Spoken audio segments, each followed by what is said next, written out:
in space. Now, I'd like to share the experiments I conducted during the Great American Eclipse of 2017 from my own backyard. I wasn't able to go to the path of totality, but I was able to view the partial solar eclipse. I attempted a few experiments, not all of which worked, but I did learn a lot from my very first eclipse. So, let's begin.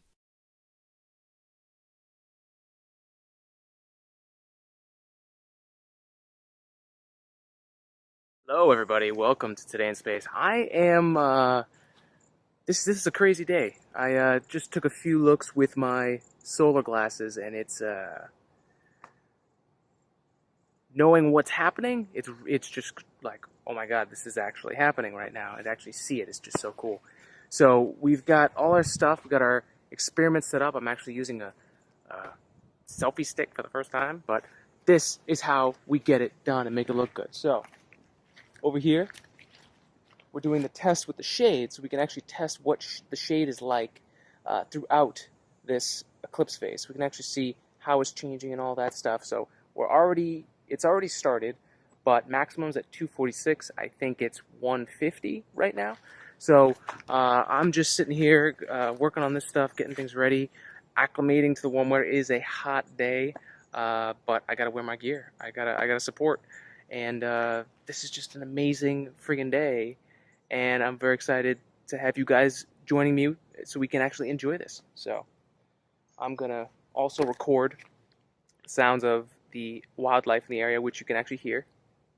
I don't know if you hear it very well, but we're gonna take it with this higher def microphone, have the mic gain almost all the way up, so you can pick up all the sounds and see what happens at maximum coverage. We're only 71%. I saw 68% online earlier. I'm going by what my actual NASA model says here, which is between 70 and 72%. So we're gonna go with that and see what happens. And I'm gonna figure out this selfie stick a little bit better. So awesome stuff. Go science. Check in soon. So it's a little after 2 p.m. Eastern Standard Time, and the sun just came out in force, almost no clouds at the moment, and I've got the pinhole projector, and I just wanted to show you what it actually looks like, what I'm actually looking at from here, if you've never done one before. So let's check it out. So, like I said, you line up the back hole with here, and then you just line yourself up, and see that? There is the moon going in front of the sun. I was just taking a look at the eclipse right now with the glasses.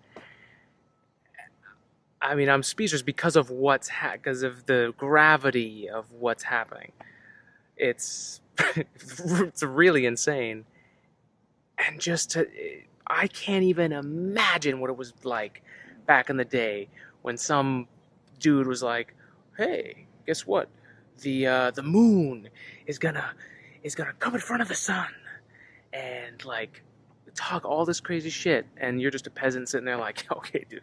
Or even like a king, right? And some warlock comes in and tries to tell you all these things, like, and then it happens. I mean, that's some pretty powerful shit back in the day, like, and to be able to view it with these glasses, like, it's pretty. I get that. Do you ever get the feeling when you're looking at the stars, or when you're thinking about outer space, where you feel like almost your feet leave from under you because you like put yourself there?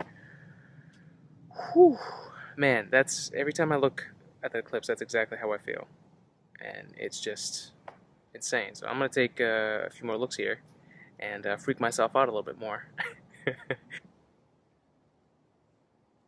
Yeah, all I can think about is the Apollo missions when they went to the moon, and just how far away it was, how difficult it was with everything that was going on with Apollo 13. After 2 missions earlier, they had just changed the world by touching the surface of the moon for the first time in human existence. I mean, it's pretty crazy, and it's right there, and just like real life, other things influence you. Your environment influences you, and I am definitely being influenced by my environment right now.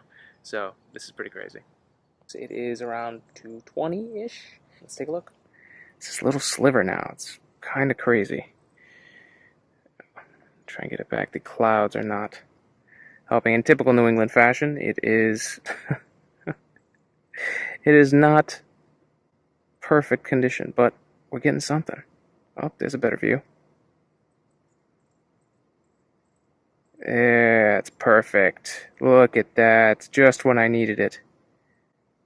Thank you, universe.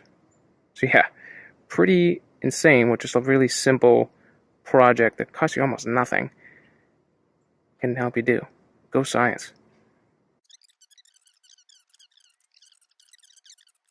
It definitely seems like the total solar eclipse is really the big thing, but we won't know until we look back because I was actually in the middle of all this, so I can't tell if the light really changed a lot. I've already adjusted to it because there was no stark shut off, so I won't know that, and the sounds sound relatively all the same. So pretty cool day though. We're going to try the pinhole projector one more time. I think what happened with this was you're actually supposed to print a bunch of different sizes and test them out and see which one works best. But it was a cool, fun project, and it looked really, really cool. So not bad for last minute, and I'm very excited to see what this test with the shadows did, what we can pick up from that, because if we can pick up any kind of difference from the beginning to the end, that would just be really cool. Otherwise, it was a good day of just doing science, sweating a little bit, and getting outside. I definitely lied in my last video. I was getting a little anxious and overestimated the time. So I went back to that original time, the 2:47. I double checked it. That's actually the time. And I'm glad I did, because everything has changed a little bit. It's a subtle change, but it's a little bit quieter. The air is definitely cooler. I can feel, literally feel that it's less warm. It was really hot out here. I was sweating, and now I can tell the heat is less. So jumped the gun on the earlier prediction, but still really, really freaking cool. So what I'm going to do is check the pinhole camera now that we get some clear sky, so you guys can actually see what it looks like at our totality, which is 71% coverage. So let's check it out. I'd say of all my equipment today, the pinhole projector I made last year has definitely been performing the best. It's just freaking amazing. This is just such a cool thing, and the thing that's really getting me is like the visible response. I think we must have like just gone by it. It's such a strange feeling when everything gets like just comes back all of a sudden. Like it was really silent there for about the 2 to 3 minutes that it was supposed to be. That was strange, but this is so crazy. This has been a weird day to say the least. A weird, awesome science day. It's definitely strange sitting out here and now feeling it get warmer after it was colder. It's I can't even imagine all the stimuli people must have been going through in the actual total solar eclipse, the actual totality line. This is the record of it. Like it was weird. There's no other way to really describe it. Yeah, I've been like scratching my head. I've kind of been speechless. Like I don't really know what to say yet. Just gonna wait here, and I'm gonna feel the air temperature get warmer and get hotter, and I'm gonna start sweating again. I'm gonna pull my thoughts together, and we'll bring it all back, and I'll give you guys a recap. A weird thing I did notice was near the maximum, like 10 minutes before and after, there was a visible difference in like the glare that was coming from the sun. You know, there's always a glare where you're just like, oh, okay, that's the sun. I know not to look there. But it was a little bit different. It actually, I guess the word to use is softer, but that's not really a scientific term. But it was cooler.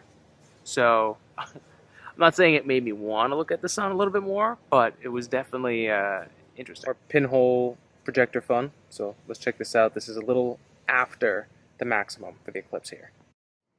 There it is. Hey guys, so back here in the shade after the solar eclipse here, and I was trying to figure out what I was feeling. I didn't, I couldn't put it together. I just didn't know. Was it freaking out? Was it excitement? Was it all those things? But I was super excited, and obviously, a little nervous putting the show together, making sure things are going right. But when I was watching it through the glasses, it was humbling at the same time. So I had all this pent-up energy inside about, making sure this is going to go right and all that stuff, mixed with the awesomeness of what I was seeing. So that's a weird feeling to be all kind of bundled up with energy and then just kind of getting slapped around with humbleness. It was really cool. So I am going to enjoy the rest of my day, put together that video, and we'll talk soon, guys. Let's close out this episode with what I learned from my first partial solar eclipse viewing. Number 1, I learned once again that multitasking can go too far. It turns out recording, directing, hosting, and conducting 4 experiments simultaneously means you might not get the best results. I was excited, what can I say? It was the first time as a scientifically able adult that I experienced a solar eclipse. I just felt the need to try and do as much science as I possibly could. Number 2, some of the experiments, like the video recording of the shadows changing and the pinhole projector I 3D printed from NASA, were experiments I should have taken the time to practice before the eclipse. You only have 2 to 2.5 minutes anyways. Trying to troubleshoot problems or simply running the experiment for the first time during the eclipse is not ideal. What I recommend to you is to practice any experiment you want to try a few days before the event. Try what you'll be doing so you prepare and can do your best. Oh, and going over the instructions a few times beforehand helps too. I say that because I literally didn't read the instructions for the NASA one. Number 3, the audio equipment was the only experiment I thought was a toss-up. I didn't expect to find anything. Although I was able to pick up the sounds of nature and the neighborhood, there isn't a good way for me to know that the sound actually got quieter. To be honest, I'm also not really sure what I'm listening for or even what I think qualifies for nature being affected is logical. It's not my wheelhouse. If I did it again, though, I would think having an array of microphones across the yard in key spots would be better. The cardboard pinhole projector I made a little over a year ago was the clear winner here. Not only was it my best experiment to view the eclipse, it was also my most reliable piece of solar eclipse viewing hardware, and it's made of 4 things: cardboard, aluminum foil, Scotch tape, and a piece of paper. In the end, I did the best I could with my first partial solar eclipse, and I'm proud of that. I'm sure there are some other experiments I wasn't aware of, and if you know of any, please leave them in the comments below. I'd love to learn about them, and I'm sure a few other people would too. After reviewing everything and taking the time to think about that day, I realized that I was really overwhelmed. In a good way, like I was excited and not stressed. To be honest, I was nerding out. Every time I got a view of the moon in front of the sun, I felt this strange feeling, almost as if the floor came out from under me or I'm at the top of a roller coaster.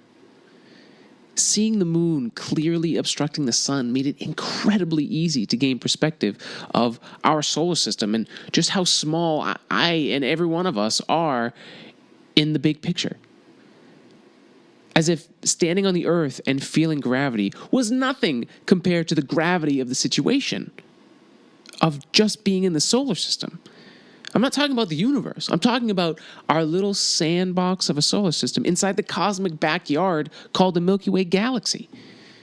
And the universe is still the universe of that.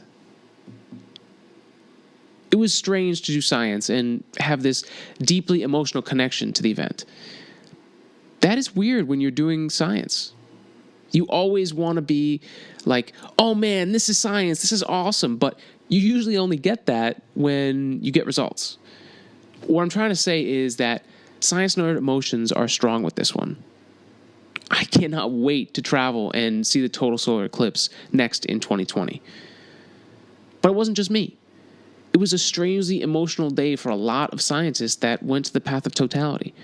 I remember reading a lot of articles and tweets from science people saying just that they didn't expect to be taken aback and emotionally triggered by the awesomeness of the total solar eclipse. And that brings me to my final piece of advice for anyone who wants to go to their very first total solar eclipse. Experience the eclipse with your human senses. Experience the sight, the sounds, and feel the temperature drop. Live in that moment and take it in. If you can't help yourself and you have to do an experiment, look, I get it. Pick one, practice it, and enjoy yourself.